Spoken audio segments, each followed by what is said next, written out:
Friends, आज हम सर्दी खांसी के लिए एक औषधि देखेंगे जो आप बना के खाएंगे तो आपको समझ में आएगा। इसके लिए आधा किलो मछली ली है। सूप के लिए मैंने पेस्ट बनाई थी, उसमें ऑयल डाल के मसाले डाल के अच्छी तरह से भून लेंगे।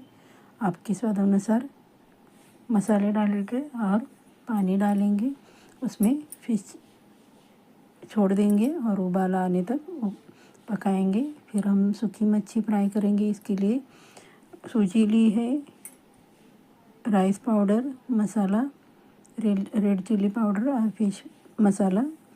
कढ़ाई में हम इस तरह से फ्राई करेंगे। देखिए कितनी अच्छी है। पूरी रेसिपी डिस्क्रिप्शन बॉक्स में देखेंगे तो आपको पता चलेगा। आप सभी का बहुत बहुत शुक्रिया फ्रेंड्स।